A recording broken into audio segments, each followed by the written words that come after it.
Alright, what's up guys? VV back with another video. And in today's video guys, as you can see on the screen here, we got another trio style video where we go over 3 different leaders, kind of have fun with them, take them for a test run on the sim, and see what we can gather from that. So pretty chill video today, pretty lighthearted, no crazy deep dive or anything like that. But we do have quite a few things to go over, so let me go ahead and break down the video for you guys so you know what you're getting into. First up, we're going to be heading over to the VV Lab. We have a game of Red Yellow Sabo versus Purple Luffy. Okay, that should be a lot of fun. After that, we're going to go over to discuss the topic of the day, which is going to be talking about adding a 7th color to the game, or like having a colorless card pool or something along those lines. That should be an interesting topic. After that, we're going to head over to the sim. We're going to check out the 3 leaders you see on the screen here, just 1 game of each. So it'll be 3 games on the sim. And then we will finish up by looking at the deck list that I'm running for each one, and we'll do some final thoughts, and we'll wrap it up in that way. Okay, guys, you know what you're getting into. I'll have everything time-stamped down in the general description. I'll have all relevant deck lists and links down in the comment section below. All right? Okay, really cool stuff. Also, tomorrow, I think, is the 1st of December, right, at the time you're recording this and putting this video out. So we should have a market watch lined up for tomorrow. Okay? All right, let's do this, guys. Let's get into today's video. Okay, let me move this out of the way, adjust this. So guys, we have to go over to the VV Lab. So for any of the new listeners out there, let me sit up in my seat, there we go. You might be wondering, you might be asking yourself, well, what is the VV Lab? Well, essentially, it is at the very beginning of each one of my videos, I try to include this, where we go over a community-submitted game. It is something like, so in other words, I'm not playing either of these decks right now. A random player in the community recorded their game and submitted it for me to review it and to go over it, okay? Kind of like, it works as like a miniature coaching session, okay? It's like a miniature free coaching session. So if you're interested in me reviewing one of your games, it's very easy to set up. It's a 3-step process. You download OBS if you don't have that to record your game. So you record your game, okay, and most people use OBS like I was just saying. You upload it to YouTube, and then you hop on the VV Theory Discord. The link is in the channel description.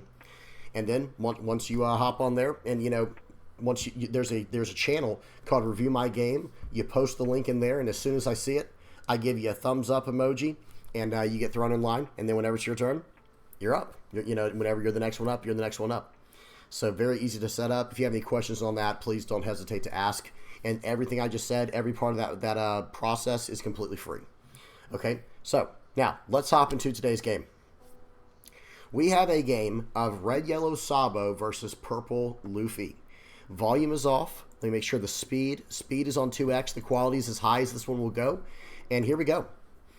Okay, so very nice. So I think it looks like we might, I do not pre-watch these games, but it looks like we had Newgate in the opening hand, so this is probably the control version, some type of control variant to Red Yellow Sabo. Oh yeah, let's talk about who's going first. You guys can't see it, but it looks like the Purple Luffy won the dice roll, and they have chosen to go second. They have elected to go second.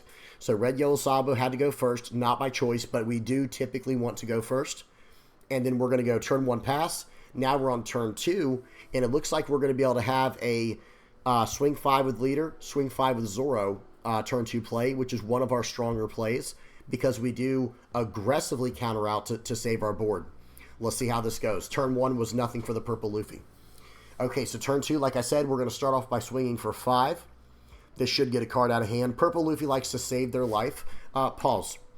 Purple Luffy likes to save their life early on because they want to take their own life with their leader effect to ramp Dawn. It is a very beneficial thing to do. So, swinging twice on turn 2 really can hurt them.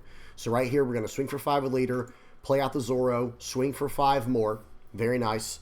And they're going to 2K counter out of that as well. So we got 2 2K counters from 2 5K attacks. That's actually very relevant information, and that helps big time. This is why it's so nice into this matchup to swing so aggressively and to be so aggressive in the early game.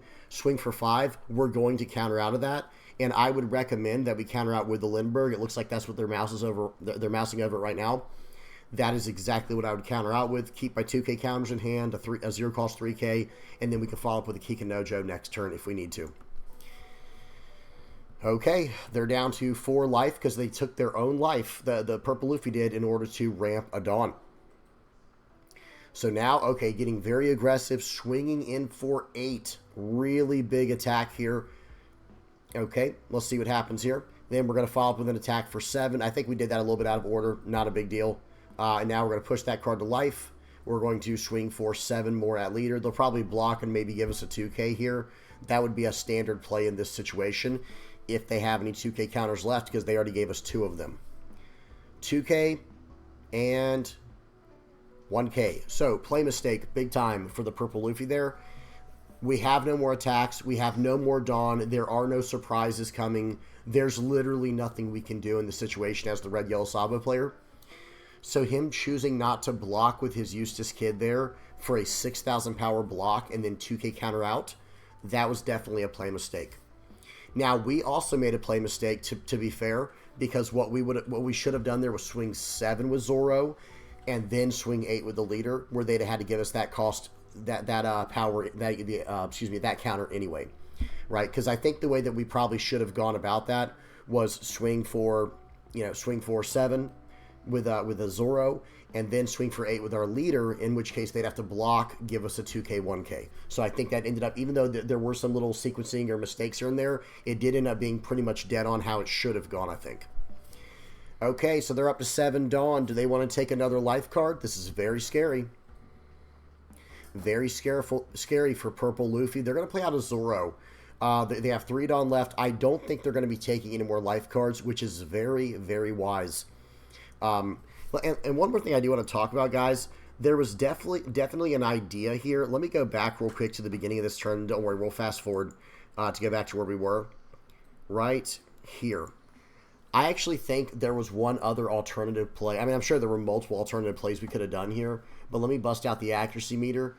It's not that there was a play mistake done with the play we just did, other than the slight sequencing issue. That was a slight inaccuracy, I think, going 8 and 7 when it should have been 7, 8. And I get it. Actually, no, I really don't. I was going to say, because maybe they were trying to, make them use their Eustace Kid, but that's why we should have swung for 7 with our leader first, I feel like, and then swing for 8 with a Zoro. And if they block with Eustace Kid, we actually go into the Eustace Kid and just get full board control.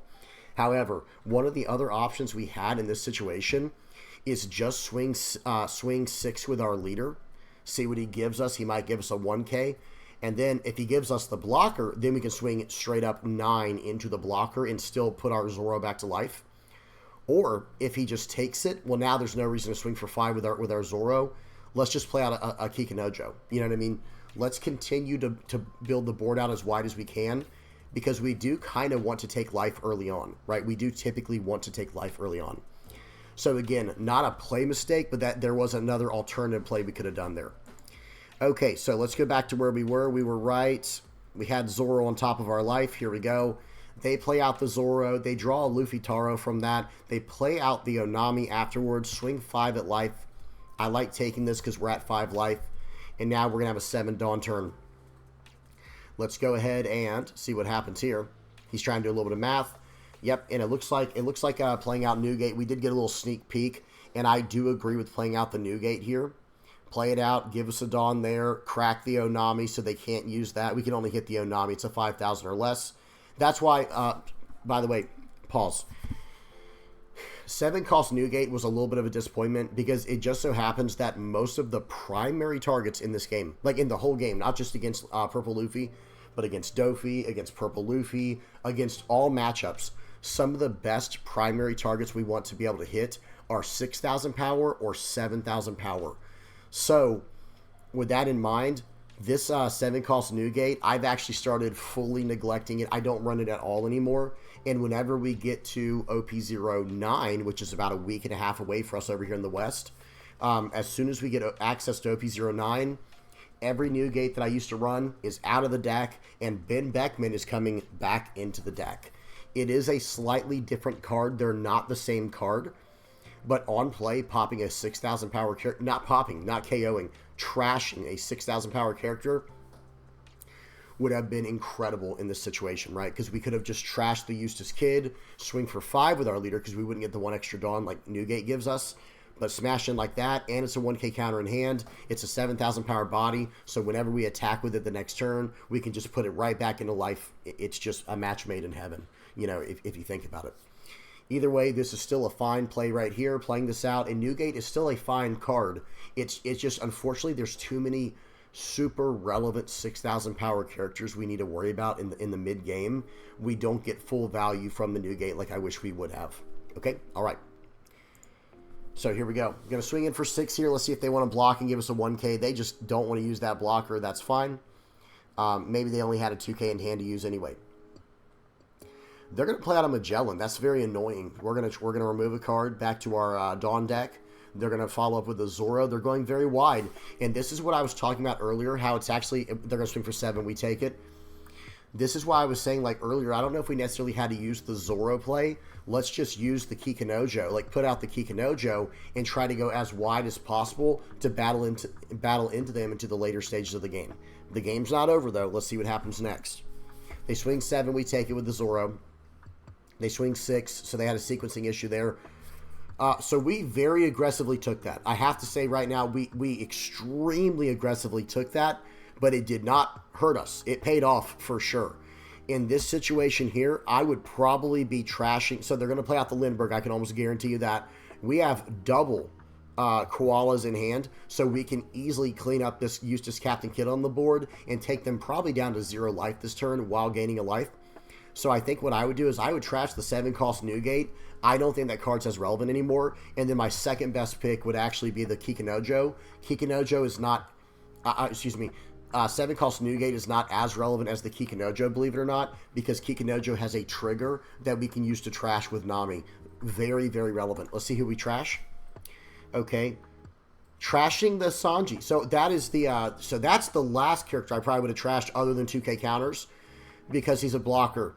And remember, purple Luffy, I mean, some purple Luffy decks do run removal in the form of 9-cost Kaido, but at the same time, that's a 1k counter in hand, and the 7-cost Newgate is not. But let's see what happens here. So in this situation, it looks like we're about to play out the Zorro. I really would like for us to play Koala out first, swing for minus 2,000 to the Captain Kid, and then play out the Zorro to do the follow-up. However, what they might choose to do instead is swing for 7 first with the Zorro so we can retain that card and keep it safe in our life, giving the plus 2,000 buff to the Lindbergh after swinging, and then we can play out the Koala to do the KO on whatever we choose. So let's see what they choose to do here. We do have quite a few options.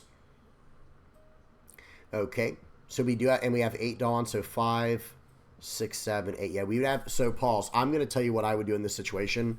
It's probably a slightly better play than what I was originally thinking. It is play out Zorro, swing for 7 at face. Okay? Then 1 Dawn on the leader, so that's 4 Dawn, excuse me, that's 6 Dawn altogether, right? Because 5 on Zorro to go, 3 to play Zorro, 2 on him to go to 7, 1 Dawn on the leader. That would put us at 6, and we have 8 Dawn this turn, so we'd have 2 Dawn left for the Koala. So what I would do is swing for 7 with Zorro, like I said, and I'd probably swing at face or at the Zorro on the board. That depends on playstyle. The more aggressive play would be at face, but the more controlling play would be at the board. Because we have seen 3 or 4 2k counters. Just understand that. We've seen a lot of 2k counters already. So we could swing 7 into the Zorro on the board, and then attach the 1 Dawn to our Sabo leader, push the Zorro back to life so he's safe, give plus 2,000 to the Lindbergh, play out the Koala, minus 3,000 power to the Captain Kid, pop that with our attack from the Lindbergh, going back into the Zorro Joro, which should totally slow them down. Or the more aggressive route is do everything I said at face.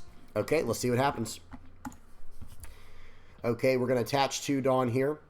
We're going to swing for 7. We're going to choose not to KO anything. Interesting. So I really want to see this follow-up play here.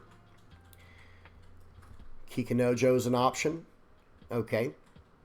Play out the Kikinojo, it looks like. I'm not opposed to that. I'm not opposed to them playing out the Kikinojo. Okay, now we're going to get a little aggressive. Attach 7, attach 2 here, push this back, give this guy that. Okay, yeah, it looks like we're going to swing 8 first with this guy. That's fine as well. This is going to get a blocker. I really like that. And then we'll swing it for 7. They'll probably counter out of this, judging by how they blocked. Instead, they don't. So that typically means they might go all in this turn.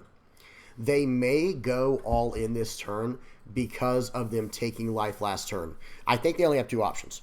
Go all in and then, or go semi all in and establish a few blockers. But the problem is they have to go 7 into this Zoro, 7 into Zoro, 7 into Zoro. We can get out of every single one of those attacks. So we'll have to see how they choose to do this. This is a rough spot to be in for our opponent. Maybe they have removal. Maybe they have king in hand. They're going to go 5 at life. 1k counters how I would deal with this. Okay, trashing that to play out the Lindbergh. Sure. Swinging for 7 into 7. So like I said, I don't think they're getting that Zoro. I don't think that's happening. Yeah, this is going to be 2k, 2k, 2k. Yep, I would absolutely counter out of all these because now we have an easy lethal on board. And right here, when they go to swing in, perfect 0 cost 3k using the new gate, and then we have Koala to pop whatever blocker they play. So GG, it's game over. That was really well played at the end there. They're going to play out a 5 cost blocker, almost guaranteed. Okay, just like there's observation hockey. All right, guys, they're going to play out the 5 cost blockers. That's all they had left. And guess what's going to happen? Well, I mean, this is what I would do. I don't know what the person here is going to do. I would play out the Koala, minus 3,000 power to the Queen. I'm loading everything but 1 Dawn. All but 1 Dawn is going on that Lindbergh, which would be 2 for Koala, 1 left, so 7. I'd be swinging for 12 at face, popping the Queen, and then if they somehow survive from that, the 1 other Dawn I was saying that was left over goes on the leader. We push the Lindbergh back to life. We swing 6. We swing 7. There's just no way they're surviving all this. Excellent. Very well played. And we got a Kid and Killer. Just insult to injury, but that card is not going to come in very handy. We do not need that right now. Swing in, smash that. Beautiful. This is going to cost them... Watch, I would not be surprised if it was like triple 1K because of how many 2Ks we've already seen this game. Okay, they did have a 2K and a 1K. And here we go. We'll attach this. Push him back. +2 there. Swing 7. At face. Yep. We don't have to go for the board. The game's over. This will cost at minimum 2 cards from hand. We have now seen 5 2K counters. Look at that. All 1K counters coming in. So now there is no way. Okay, we're going to swing for 7. And then we're going to play out the Kid and Killer. I don't know if it mattered. Okay, yeah, they had 3 Lufitaros. And we did know they had Lufitaro in hand because we saw the searches earlier. Really well played. That was a really good game. Very educational game, by the way. There were a few things we could have done differently, and it was more of a play style difference as opposed to a misplay or something like that. Like on this turn right here, I like just swinging for 6 with our leader and then playing out the Kikinojo. However, going super aggressive, also not the worst play in the world, especially considering who our opponent was in Purple Luffy. Okay, and then the other option I was saying was right around right here. Playing out the Lindbergh. Oh, and there was another option too. I don't think we necessarily had to save the... this is what their board state looked like when we pushed the new gate back to the top of our life. If they want to start swinging 8s into our new gate when we have double 2K, 1K, 0 cost 3K in hand, be my guest, right? We probably could have actually left the new gate on the board. We didn't have to. This was a safe bet, especially if he was running the 9 cost Kaido. This was a very safe play. But we could have gotten out of the Kaido as well, right? We could have actually gotten out of that attack as well. And then last but not least, right here, there was one other play that I would have done a little bit differently. It was the one I was saying where I would actually attach 1 Dawn to Sabo, and then I would play out the 3-cost Zoro, attach 2 Dawn. So that was 5 Dawn, 1 Dawn on the leader, swing for 7, push the Zoro back to life, plus 2,000 on the Lindbergh. He's a 7K. Play out the Koala, and pop whatever was left. And I would just start eating this board up. Just start munching up this board. Because he's already got 10 Dawn. He's not going to use his leader effect next turn unless he has like 10 cost Luffy maybe. But either way, we would never be able to get past the 2 life in that situation anyway. Because he has a blocker and we only have like... Well, we would have 3 attacks potentially. So it all depends on the situation. Either way, really good stuff. That was a great game. Great submission there. All right, let's get... you guys let me get set up for the topic of the day. We got a fun one. Okay. Got to move this out of the way.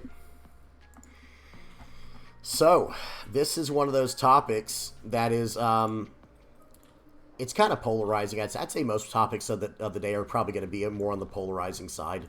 But they're not meant to be like confrontational or like argumentative or anything like that. They're just meant to see where people stand on certain issues.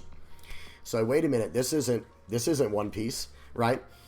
So today what we're talking about is, should there be a seventh color or a colorless color in the game of One Piece? What are we talking about as, like, what by colorless, what do we mean? There might be some new players out there who have no idea what I'm talking about. What is colorless? So I'm going to have to use Hearthstone as an example because they do use a colorless or classless neutral color in that game. So let's just say you don't have to know anything about this game. Just stay with me for a second. If I'm playing Hearthstone and I'm playing a special class, it's called a paladin. It's not special. It's just I'm playing a certain class that's called a paladin. I'm always a paladin in whatever game I play. So of course that'll be the example here. Well, look at all these cards I have access to. You don't have to know what any of them do, but these are all my cards that I can have access to in the game for paladin. Right? I can go through these and pick any of these cards to add to my deck to start making my paladin deck. However, and only paladins can run the cards we're talking about. Now, some of these cards looks like there's like, okay, I have not played the game in a while. This card looks like it's a hybrid where you can play it in paladin and maybe Death Knight or something. I think that's what the runes are on the left. I'm not sure, but just going back to the original design of the game, you had your excuse me, you have your paladin class cards, and then you also had neutral class cards. They notice the color change. Let me see if it lets me zoom in a little bit, guys. Will it let me? A little bit. We'll go to 150 here. So now let me show you one more time. So the paladin cards, I'm actually going to go all the way back to page 1 real quick because that's where the actual legitimate paladin only cards are. Okay, notice the frame here. It's more of like a gold frame all around it. Okay, you guys see that? And that's part of the paladin's colors. But then watch when I click on neutral, the color palette changes. We get to like this dark gray. And in the game of Hearthstone, there are cards that can be used by anyone, any class, and they are neutral cards. Now, like I said, I have not played this game in a long time, and it looks like there are now cards that can be used by multiple classes, like this one, where it's part Paladin, part, I think that's Death Knight. That's when I stopped playing. So let's say we go back to Deck Builder. We'll click Standard. I have no idea. And let me click on, so we looked at Paladin. Let's look at like Rogue, actually Warlock cards. That's like a purple. Perfect. We'll click on the Warlock. So notice the cards for Warlock, they're all purple. You guys see that? They have like this purple color in the background. And when we get to their minions or their characters, it's like this purple, nice purple frame and everything going on right here. Well, it's a gray frame, but purple all around it. And it all corresponds to whatever color it is. Excuse me. So in that game, you have the class. Like in One Piece, we have colors. In Hearthstone, there are classes. Then in One Piece, the only stuff that I can run in my deck, like let's go back to One Piece for a minute. We're going to be checking out this purple-yellow deck someone posted in the comment section. We'll talk about this in a minute. But like for this leader, for example, this is a purple-yellow leader. So I can only run purple and yellow cards in this deck. Okay, I can't run any other card in this deck, right? Only purple, only yellow, right? Or only purple or yellow cards. However, back to the example with Hearthstone, if I'm making a Warlock deck, for example, I can only run Warlock cards and then neutral cards. Now, neutral cards are very much generic, basic cards. Again, you don't have to know what any of these cards do. Don't worry about that. But just understand that these cards are very much generic. It's almost like vanilla cards would be in One Piece. Like, excuse me, you guys know how there are certain cards. Let me just bring up an example of a vanilla card. Let's just type in, let me type in 6 and just go to a yellow card randomly, like Calgara. This is actually a perfect example. Now, in the game of One Piece, this is just a vanilla. And now, at the same time, in One Piece, it does make sense why we have these cards in multiple different colors, because their types are very relevant. However, in the game of Hearthstone, they probably wouldn't even have this as part of a color, or a part of a class, right? Because it just doesn't do anything. It is a card that has absolutely no effect. Now, there still might be some reasons to run it. Guys, and I haven't played Hearthstone in a very long time, so if I'm saying something crazy now, just bear with me, chill out. I'm just trying to explain it to the newer players, at least the general concept of a colorless card pool, as opposed to the card pool, you know, for each individual color. So, just know that. Let's go back to it. I'm a little bit, you know, all over the place here, but just understand this.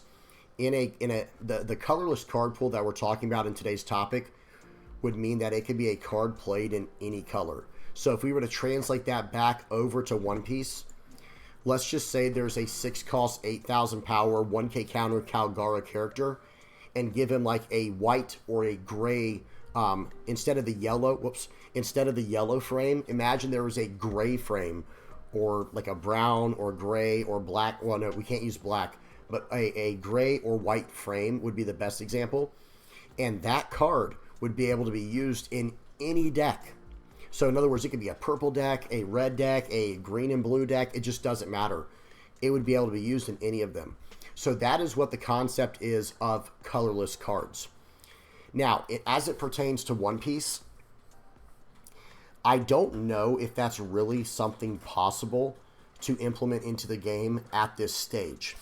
It could be. I'm not saying it's impossible, but I don't know if it's possible. That's exactly what I was trying to say, right? I'm not sure if it's possible to incorporate a 7th color into this game at this stage of development. Maybe in the future, I'm not sure. You guys tell me what y'all think in the comment section below. I want to give one more example. We're going to go over to Digimon, because that is a game at least owned by Bandai, right? At least they make that game. So in the game of Digimon, there are really 6 colors, just like there are in One Piece, but then there's a 7th color, white, that's like an auxiliary color to the game. Y'all see right here, guys? It's like an auxiliary color in the game. Now, notice in this game, there's red, blue, yellow, green, black, and purple. So it's not in the exact order as One Piece, but it is the 6 exact same colors, because we have red, green, blue, purple, black, and yellow, right? Well, in Digimon, they have all 6 of those colors and then add white. But check this out, guys. White is one of the 7 colors in the Digimon card game. This is just the Digimon wiki, guys. I'll link this in the comment section below if you want to check it out. It was first introduced in BT01. So, from what I understand, someone correct me if I'm wrong. From what I understand, this was in the game at a very, very early stage. Or is that not correct? Again, you know, be nice in the comment section. But if I'm seeing BT01, I would assume that's in one of the very first booster decks. It says BT01 Booster New Evolution. And when I click on this, I mean, it came out May 15th, 2020. And when did the new Digimon TCG come out? And then I'll put in parentheses Bandai. Of course, it's not going to be easy. I don't know, guys. It's not coming up with anything. Okay, it was released in Japan on April 20th. If I'm looking at this correctly, guys, if I'm reading this correctly, and this is also on the Digimon Wiki, let me go ahead and bring this over. And I don't know if this is the same game or not. You guys tell me. But it looks like Digimon, the card game, came out in 2020. And it came out in Japan April 24th, 2020. And then it came out in November in English for pre-sale in 2020. I don't know if that's right or not, guys, but let's just say this. From the way that it looks over here on the site we were just looking at for the Digimon card game, this is BT01 that came out May 15th, 2020. So it seems like this came out very, very early in the game's life cycle. Excuse me. So, with that in mind, it looks like the color white, even though it was an auxiliary color to the game. And let me read one more thing right here under mechanics. Being few and far between, white cards do not serve as a basis for a deck of their own. Instead, white cards serve as generalized support cards that can be used in multiple different decks of other colors.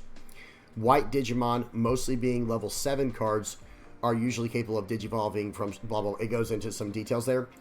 But from what I understand, this is more of like a support color in the game. Now, could they implement something like this into One Piece? Let's go back to One Piece now. Could they implement something like this in One Piece? I think yes, they could.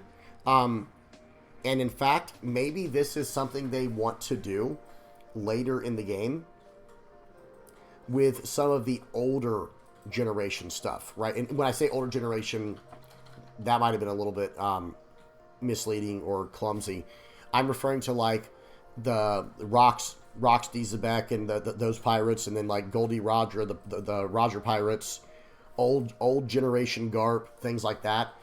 Maybe they could introduce it like that, or the other option would maybe be like alternate, like parallel universe style cards. I'm not sure, because right now One Piece is hashed out in such a way that I don't think it actually needs a 7th color, but it would be kind of cool to see as well.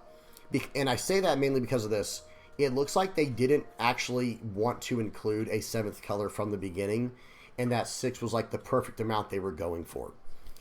I could be wrong. I don't work at Bandai, but that seems like what they were going for, because ultimately, again, when you look at the Digimon example, I believe we will look at that one more time.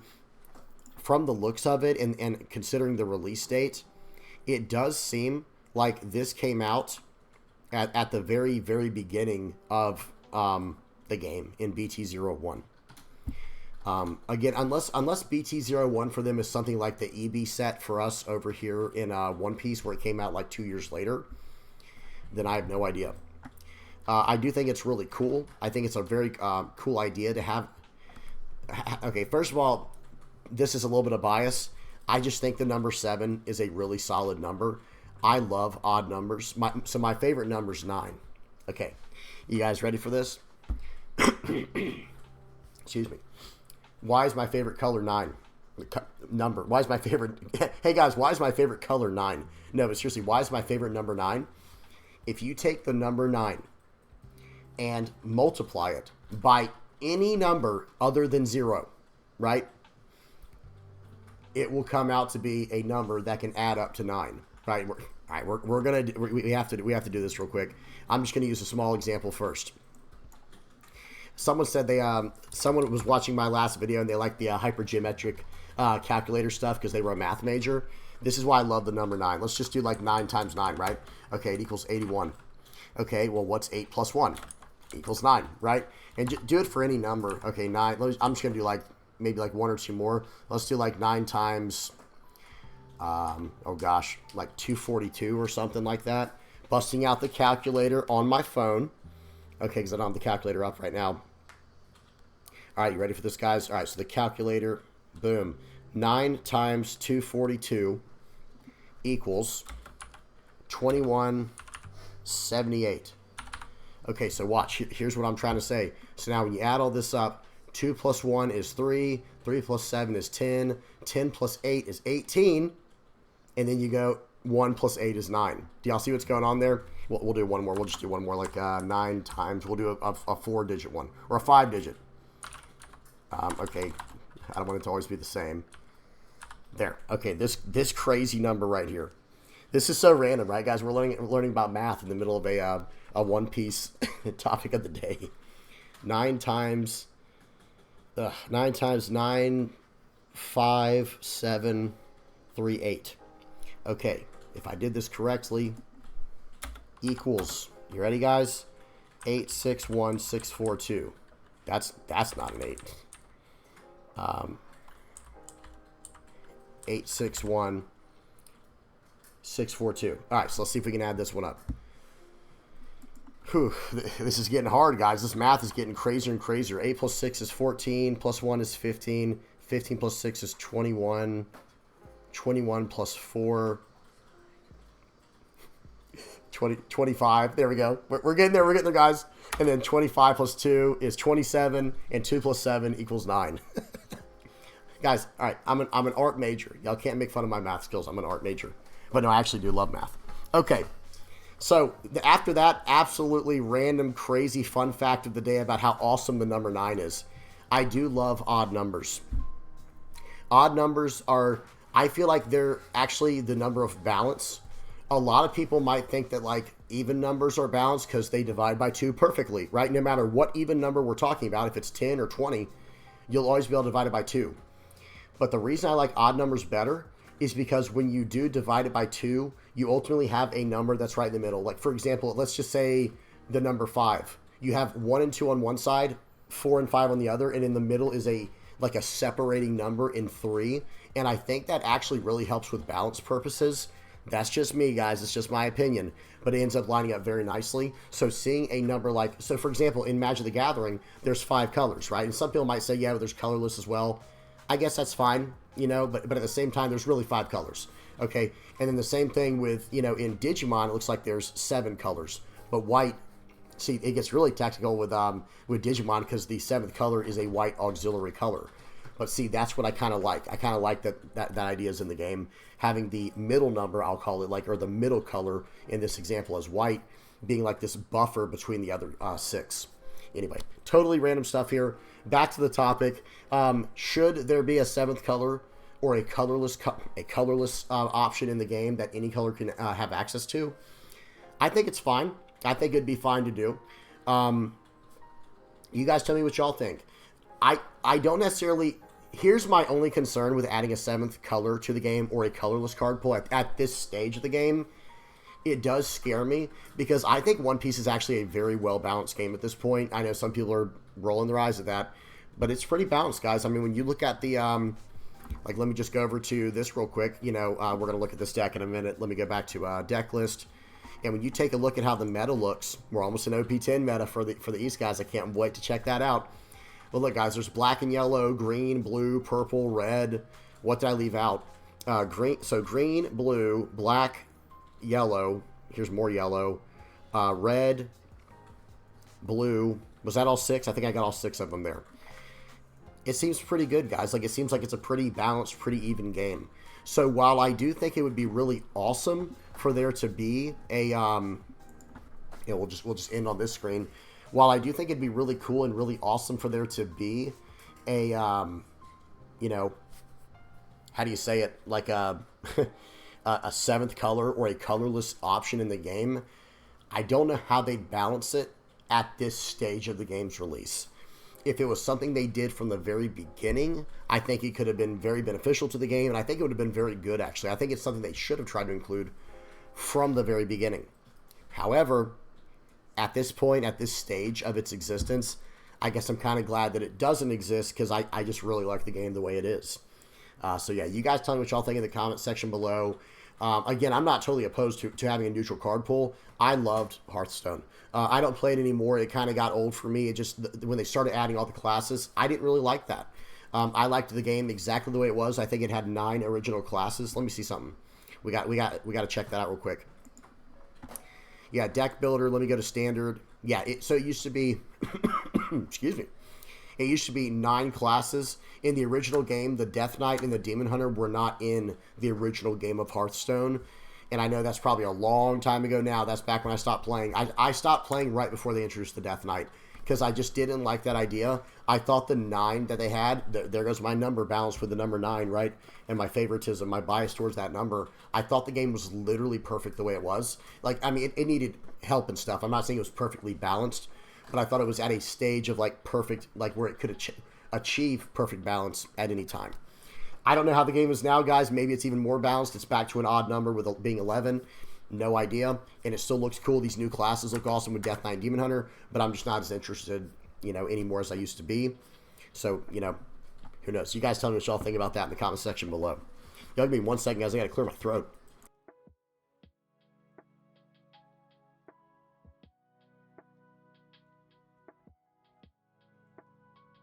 Okay, sorry about that, guys. I had to mute myself. All right, now, so let's go ahead and hop over to we got 3 games to go over real quick. Again, just to kind of summarize here, you guys tell me what y'all think. Does One Piece need a 7th color, a neutral color, or is it kind of too late for that? Because I feel like it's just a little too late to start adding new stuff like that to the game, like new layers in that from that kind of dimension. But I'm not saying it couldn't work either, because clearly, hey, Hearthstone did it, and the game still seems like it's doing okay. I'm not saying it's the most popular it's ever been, but I think the game's probably still doing all right. I just haven't played it in a long time, so I can't speak from experience. Okay, now let's go ahead and hop over, guys. Tell me what y'all think about this. Let's get over to some games on the sim. There we go. Okay. So, first up, let's go ahead and move this out of the way. And random math lessons in the middle of in the middle of the One Piece topic, One Piece TCG topic of the day. You gotta love it. Okay, so volume is off, speed is on 2x. We got a game here of me running a purple-yellow Nico Robin deck versus purple Luffy. Guys, I've been going against so many purple Luffys on the sim lately. I guess it's picking up steam, or people just really want to get used to it in preparation for OP09. But I've seen a lot of them on the sim lately. Now, the list I'm running today for Nico Robin, this is a list that someone recommended in the comment section. Big shout out to Brian from the Philippines. We'll check out his list in a second, but this is a game of me running that list. Let's check it out. Here we go. Okay, so it looks like, I'm not sure who's going to go first. This guy took a while to start, guys. Just hang on tight real quick. I don't know if they had stepped away from their computer or what, but they took forever to start. I was getting impatient. I was like, okay, I'm about to leave, man. I guess this guy's AFK or something, but maybe he had to grab something. Maybe he left the stove on. You never know, right? He comes back. Okay, so I go first, pass. I do like going first as Nico Robin because I can attack, toss a card with a trigger, ramp a Dawn, and now I'm on an even curve, and I'm going to hit 10 Dawn before my opponent. And more specifically, I'm going to hit 6 Dawn before my, right on curve, which is important for the 6-cost Nico Robin when I draw that card, but I did not draw that card. Okay, we're going to swing in for 6 here into 5. Let's see him give me a 2k counter or take a life. I think he should counter out aggressively here. He takes it, because, guys, that's a banish. Okay, pause. All right, pause. No, but seriously, guys, so look at this.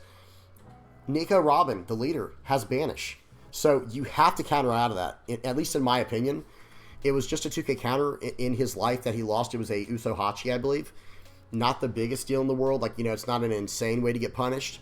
But then, guys, I follow up with a Nami when I only have 5 cards in hand. That's the magic number. You play out the Nami to go to 4 cards. Nami trashes a card to go down to 3 cards. You pop a 5 or less, and you draw a card because you're at 3 cards or less. So that was an absolute perfect transition for me into the mid-game with my attack into him getting a card from his life, making him trash it, putting it into his trash, and getting rid of his character on the board and having a 5k body. We're in a very, very good position so far.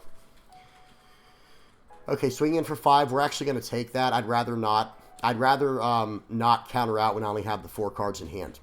Okay, so here we go. But looking at my hand now, it's like, well, maybe I should have done that. But I can still draw a card with my Nami if I want to here. We're going to swing for 6. We're going to swing for 7 more. We're going to swing for 6, swing for 7. I want to aggressively attack him here. He had to give me 2 cards from that or he was going to get banished again. We get rid of the Sanji. So, pause. There was another option there so that we could get the extra draw off with our Nami. What we could have done instead, hear me out. Let's go back real quick to the beginning of this turn. So right here, instead of attaching 1 Dawn to my Nami, just swing 5 with Nami, and then swing 6 with my leader, which is a weaker attack, but it still gets the same response pretty much. A little bit weaker response. But we swing in for 5 and then swing in for 6. And then we have 7 Dawn left, right? With 7 Dawn, I could play out the Shirahoshi, which is a very, very solid blocker. And then play out the Nami, trashing the Missile Sunday to pop the Sanji while drawing a card, right? Because we're at 6 cards. Playing out the Shirahoshi would put us at 5.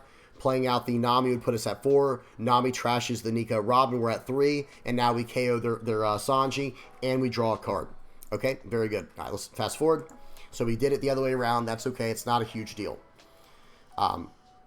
Now, here we go. They're going to swing for 5, probably into Nami, and I'm not going to put much into saving that. They swing at face. I'm like, okay, if they're going to swing at face, then I'm going to counter out here. I don't want to go too low. Even though I have a way to gain life in Yamato, I'm still trying to respect this.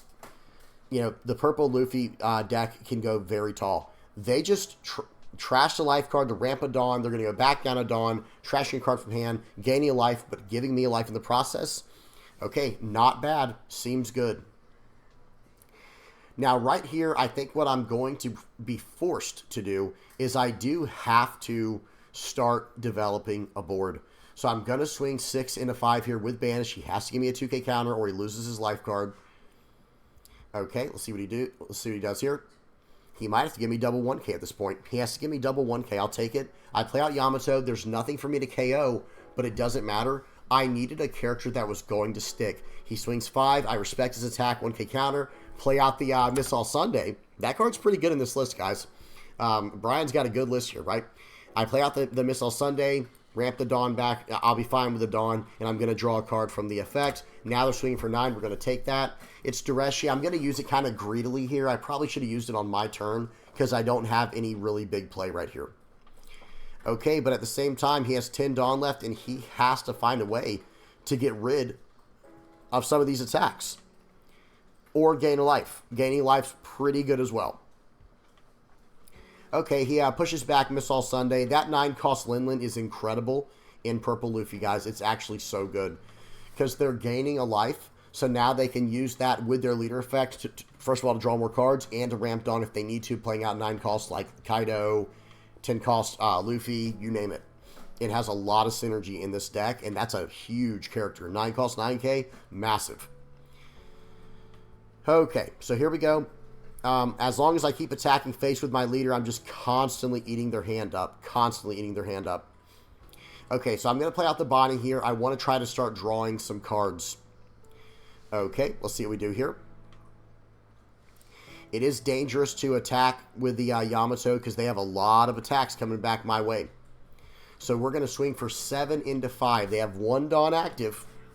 Let's see. They have a Gum Gum Giant Gavel. They're going to use, or Gum Gum Giant, excuse me, trashing another Gum Gum Giant to draw 2. And they're going to get out of that attack. Well, now we're going to swing 10 into 8. We have to practice restraint there, guys. Hear me out. We have to practice restraint there. I could easily go at life and draw 2, trash 1 with the Bonnie effect. I could have even followed it up with a Onami instead, or excuse me, preceded the attack with an Onami on play to give Banish where he doesn't get to draw the card. However, is that helping me win the game on the next turn? Not necessarily, because he could have blockers in hand. So I'd rather go for his board. Remember, guys, I just took out an 8K body on the board with that 10K attack. I'm going to play out the Shirahoshi. I have 1 Dawn active for my Gum Gum Giant, and I'm feeling okay about this. Okay. Here we go. Let's see what they choose to do here. They have 9 Dawn for the turn because they had to go back a Dawn, and then they had to go back 2 Dawn with the Gum Gum Giant. They're going to swing 7 into 5 here, so I'm going to take this because I know they cannot beat me right here. Okay, they're going to swing for 7 more. I only have to get out of 1 attack. I want them to fully commit here. I want them to fully commit. Yep, we're going to take that. We're going to use that effect, cheating that out, and drawing a card in the process, getting another character on the board. Now they have to go for 9. And I have the Gum Gum Giant in hand. Okay, and I have a 2K and 3 1Ks. I'm going to be completely fine. Okay, use this. Gum Gum Giant, return 2 Dawn cards, trash this card to go up 2. Use a 1K counter, and that's basically game, right, guys? Because one of my, I'm going to have 2 attacks with Banish this turn here. Let's see what they give me right here. It'll be swing 7. I only have 9 Dawn, so I have to be careful. Swing 7 into 5. Okay, it goes through. That's a good sign. Now we're going to put Banish on here. We're going to swing in for 9, and then we're going to smash in. And they had already quit. GG. So at the end, it was just going to be swing 10 with Miss All Sunday. Technically speaking, swinging 5 with Bonnie first and then 9 with Miss All Sunday was probably going to be a little bit better. But I couldn't allocate Dawn to Jory Bonnie at that point, just in case I needed to go all in on Miss Sunday. So we had to be very careful there with our Dawn distribution. Either way, worked out completely fine. I could have tried to go for the board, but look what's in their hand. They had a Rush Luffy. That could have been disastrous. I'd rather not even risk it. Not saying I would have lost, but if I could have somehow eaten up their board, again, I would rather just not risk it and just go for lethal because I have double Banish. I will banish both of their last life cards, and look what they were. It was a 2K counter. Let's see what they were. Okay, play. It was a 2K counter, and I think another 2K counter, Sanji. Yeah. So we just got rid of 2 2K counters with those 2 attacks right there, and now we're going to be coming in for 10. GG. They only had a 1K counter in hand. But again, technically speaking, I think I should have attached 1 Dawn to Jory Bonnie, swing for 5 first with that. And then that would get at least 1 card from their hand, and then swing for 9 with Miss All Sunday, because 9 is going to get past the 2 cards left in their hand, no matter what it is. Good game. That was a fun one. Let's move on to the next one. Okay, so that was purple, yellow, Nico, Robin. Now we have a game of red, Shanks. This was another deck that was submitted by somebody, one of my actual locals friends, Richard. So big shout out to Richard hooking us up with the Shanks Spice today. Okay, playing out the Sanji. And so I play out the Sanji early here. There's a reason behind it. There is a reason behind it. I want to be able to punish him for swinging with that Mr. 2 Boncray Bentham. I'm going to swing for 5. I did take the first hit because I didn't have any good 2K counter stuff going on in hand. I believe I drew the Sanji for the turn. I'm going to play out the Lucky Roo here. Lucky Roo is a brick, guys. It is an absolute... It's a brick house. Like, they're going to run into it and just get smashed. So swing 5. Okay, sure. We'll just go ahead and use the leader effect, -1.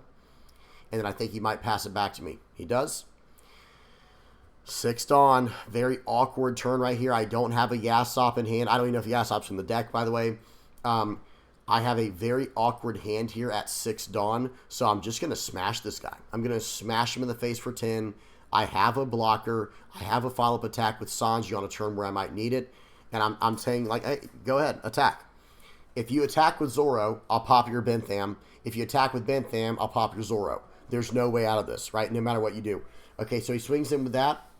Okay, so I think we're going to have a 2K counter. I'm like, no, you're going to have to swing. Okay, we'll block now. And we'll just get rid of this card now. We'll just get rid of the Mr. 2. He's going to swing for 8 here. We're going to -1, hit him with a guard point. Perfect. Love that tech. Really strong tech card there. Now we're going to play out the GOAT, Rayleigh. So notice what I did there. Hang on one second. So with Rayleigh, remember guys, you can hit up to 3 targets, right? -3 to a target, -2 to a target, and then pop a 3,000 power or lower character. So I'm going -3 to your Luffy, -2 to your Zoro, and pop your 2,000 power blocker, right? So that's what we did here. So boom, boom, boom. I did it real fast. Now we're going to swing 5 into 4. That's going to require a 2K counter. Gives me a 2K counter. Okay, well, now I'm going to swing 7 into 5. That's going to cost you 2K and a 1K. He can't save it. And we got rid of 3 bodies off his board that turn. Right? Well, 2 bodies technically. One was on the end of the last turn with the Lucky Roo. This deck is very spicy. This purple Luffy playing out a Porsche, cheating out. It has 2 legitimate targets to cheat out, guys. Y'all see that? Pause. Porsche can cheat out an Onami or a Bentham. Okay, or Chopper. That's a pretty nice tech card for purple Luffy, guys. Thumbs up. Very spicy. I like that a lot. They're going to 5 into 3. You can have that. Now this thing's working like a 2K counter like it was meant to do anyway. Swing for 7 into 5 here. We're going to -1 to it and then 2K counter out. We'll take the 8K hit. We're down to 2 cards left. Okay, we got to be careful here. But it looks like this board's about to get devoured. Right, guys? 5 into 5. Go ahead. Counter out. I dare you. It's fine with me. I guess he should counter out, actually, because he does have a blocker and I only have 2 more attacks. He does. 8 into 5. He's going to block. Now I'm going to take out the bigger target. He technically should have let the Zoro go to save the bigger target. He's going to swing for 11. Yeah, we're taking this one every single time. And now he's got 3 more attacks. I have 1 life. I have my leader effect still. Okay, well, that's an easy decision. We'll say, hey, go ahead and turn your whole board sideways for me so we can just go ahead and clean that up. He plays out Trafalgar Law. There was definitely an argument for him to try to go for game there. It wasn't going to work because I have 2, 4, 6, 7K in hand, so I can get out of a 12K attack, right? Or an 11K. But still, there was definitely an argument to try to go for it there. And I guess he kind of does. Like 1 Dawn left, we take that, okay. And, or he only used up 1 extra Dawn is what I was trying to say. I got a little bit mixed up there a little bit. So let me explain what I was saying. Okay. So what I was saying is he kind of did go for lethal -1 Dawn, right? He did the Trafalgar Law, and if I'm not mistaken, it whiffed. The Trafalgar Law search whiffed. We're going to go 5 into 0, can't save that. 8 into 4, can't save that. 12 into this guy, can't save that. And now we're going to go double blocker. We're going to go double blocker and building snake. We're going to go wide on the board here. I technically could have used... Let me see something real quick, guys. What did I attack into? Okay, I do think I technically could have used Rayleigh to draw a card here. I'm not sure if Rayleigh says original power or not. If not, then then I couldn't have done it. But playing out the Lucky Roo and the Shiraya, I do like that play better just anyway. I play out the Building Snake. I had 2 Dawn left over. It is what it is. Not a big deal. We have 3 1Ks in hand, guys. We're actually, like, you know, this is a very good spot for us to be in. But watch what Purple Luffy plays here. Might catch a few people off guard. They caught me off guard. I was like, whoa, okay, glad I did double blocker there. You know, because I guess I could have tried to go for a game, but I don't know. I always try to play safe. Okay, use my leader effect, minus 1,000. We'll give him a 1K. We'll give him the Ben Beckman, I think, or maybe the ace. Actually, the Rayleigh, because no matter what, next turn I'm going for game. No matter what next turn. No matter what. Okay, swinging in for 11.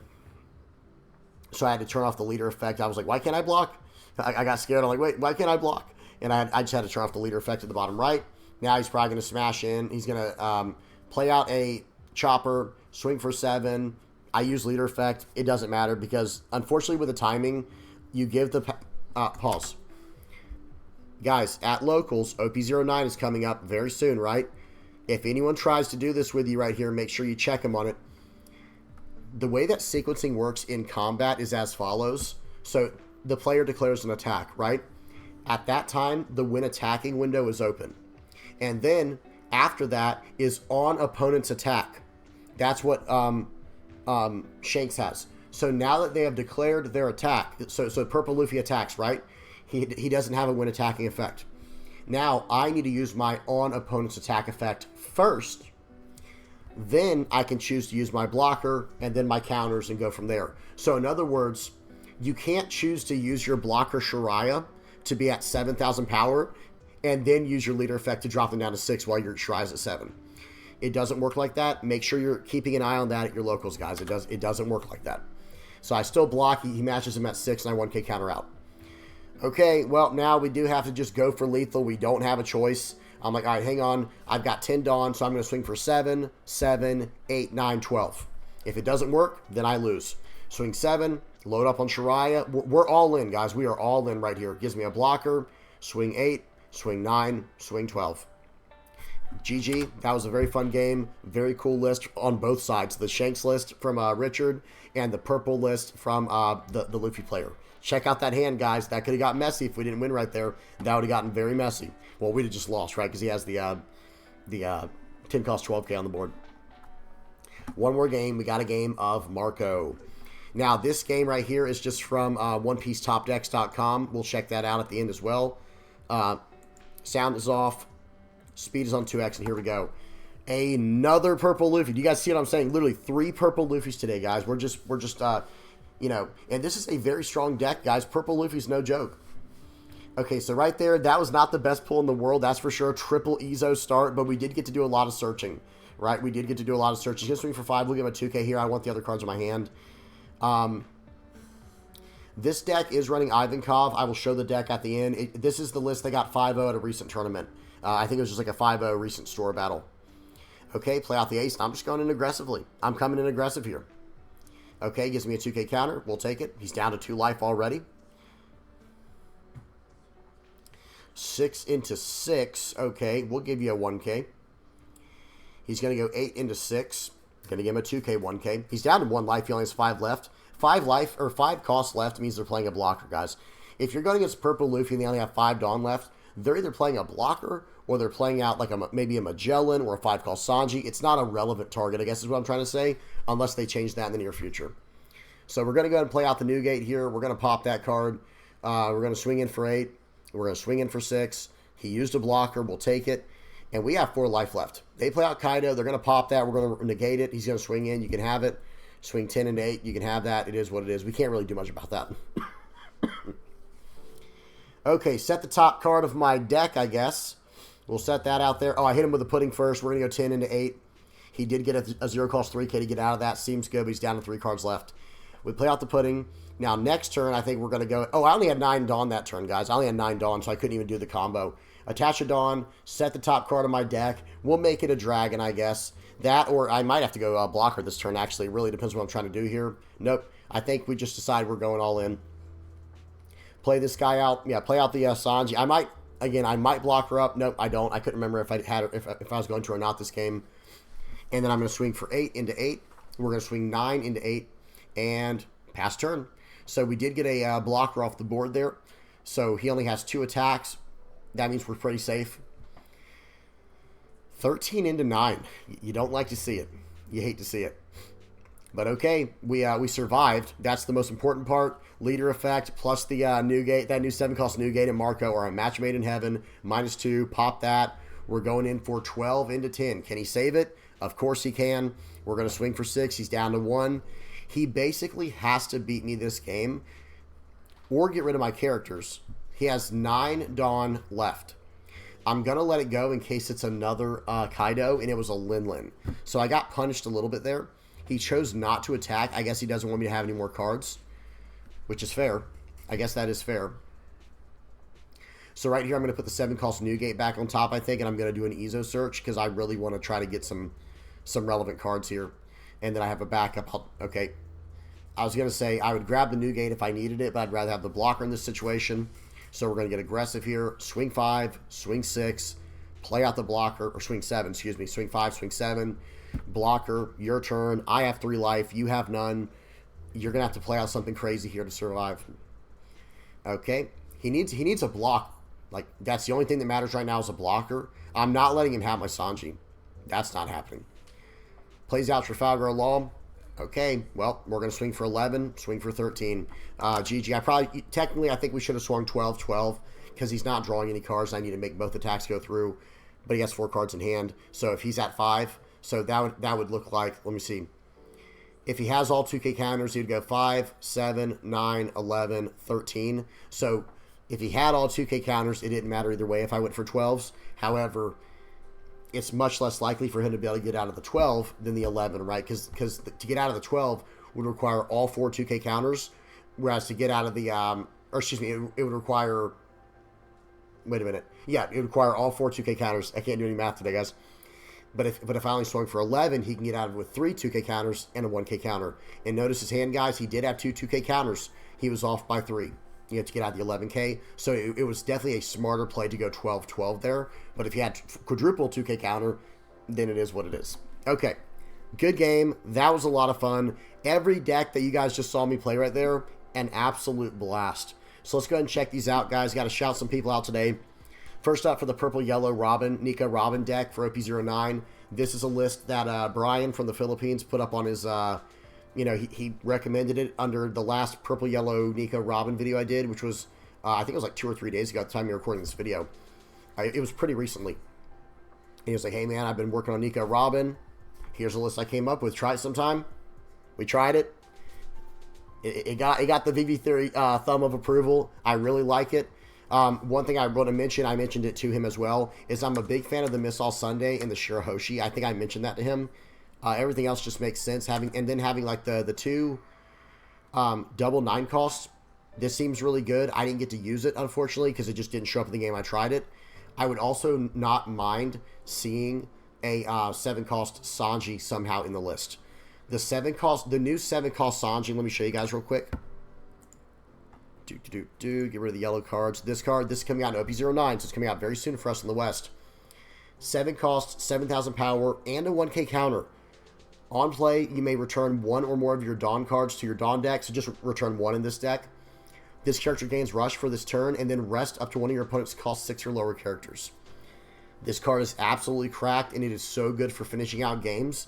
I would almost argue that this card is better at closing out games than the Luffy is. I'm not saying this is a bad card, by the way, but this is just a 9-cost 10K beater that replaces itself by drawing a card. Whereas this is a closer. This is a 7-cost 7K that taps down one of their characters. And it has Rush as well, of course. I'm a huge fan of this card. And for my preference personally, I'd rather have the extra 1K counter and the cheaper Rush card. And I personally would replace the 9-cost Luffy with the Sanji.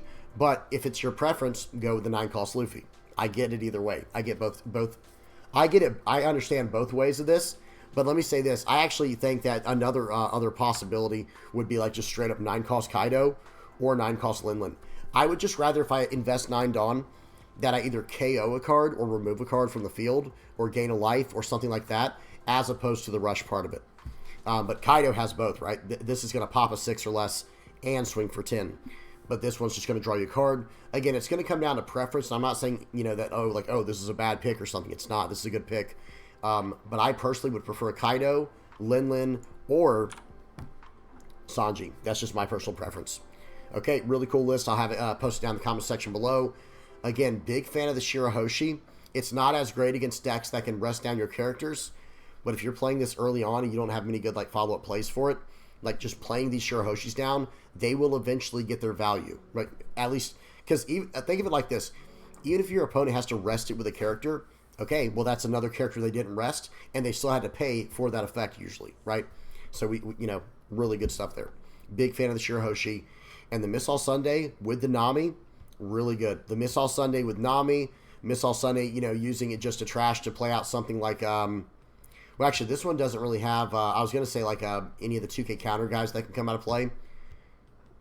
It doesn't have it at all, does it? Let me see. Yeah, I don't think so. I was going to say like the, let me just bring up the C2000 counter, the 2000 power counters real quick.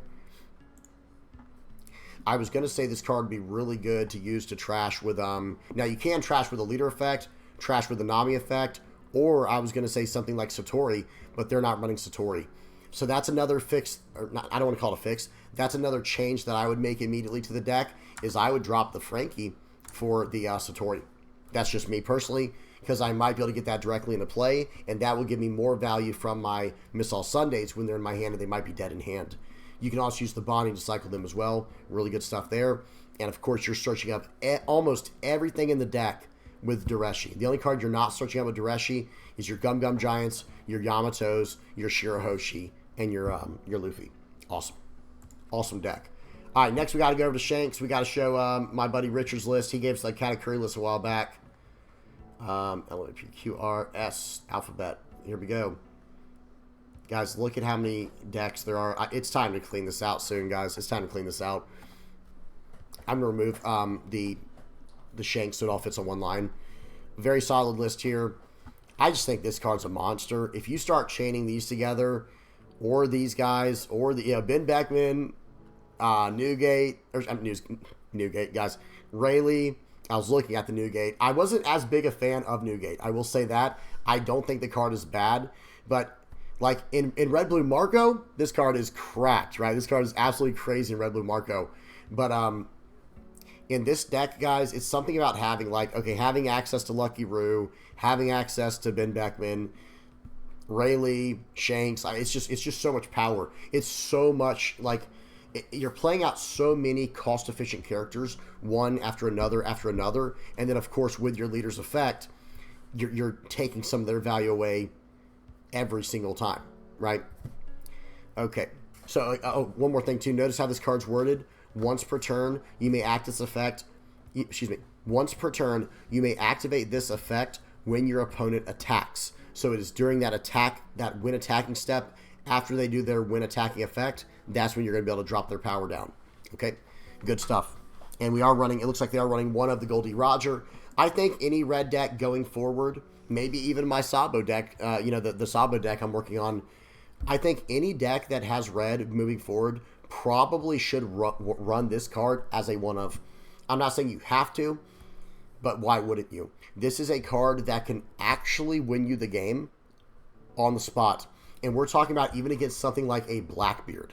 Like against Blackbeard, this can actually just win you the game on the spot.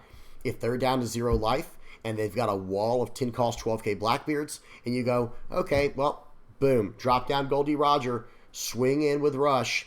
He's a 10 cost 13. And oh, by the way, did I mention, because of the effect, you can't block.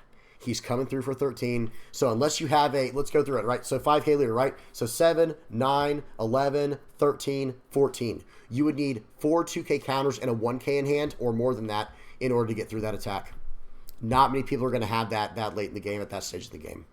So really, really incredible card here. Really good tech. This is a good looking list, and it played very well. Big fan of the Shiraya too. It's too bad that you cannot use the effect before the Shanks, but still, it's very, very solid. I like the Building Snake as well, because this is going to help you hit more targets with your... Of course, this is meant to hit more targets with your Newgate. Let me see this real quick. If your opponent has 2 or... Okay, so nice. So the Rayleigh is worded in the same way that Lucky Roo is, where your opponent's characters have an original power of whatever it is. Now, Lucky Roo hits a 6,000 power or less original power, but Rayleigh says if your opponent has 2 or more characters with an original power of 5,000 or more draw 2, and trash 1. So in that last turn, I think got a 5K and a 6K. I think got a 5K Porsche on the board and a 6K Zoro Juro. We could have played out Silver's Rayleigh on that turn and actually drew some cards there. So that was definitely an option we could have done. So I actually, it's probably just a play mistake in the way I played it, because I ended up playing out the Lucky Roo and the Shariah when I probably should have gone Lucky Roo plus Rayleigh. But at the same time, I don't know, the Shariah is really hard to beat, so maybe I should have gone Shariah plus Rayleigh, because the Shariah allowed me to match the leader's attack and just 1K to get out of their attack, so it like saved me in that way. But I don't know, this is a 5K, this is a 6K base. I don't think it made much difference. Anyway, just had to get that out of the way. All right, we got one more deck list to look at. This was Red Blue Marco. Okay, I think I call this Are You Marco? Ivan Kov deck. Kov deck. Here we go. Let me move the Marco. So real quick, let me show you where I got this one from, guys. This is just straight from OnePieceTopDecks.com. This guy here from the UK, big shout out to Connor Young. Went 5-0 in the UK at a store battle on 11/20. So that was literally about, I'm recording this on 11/30. So this was just 10 days ago, at least when it was recorded into OnePieceTopDecks.com.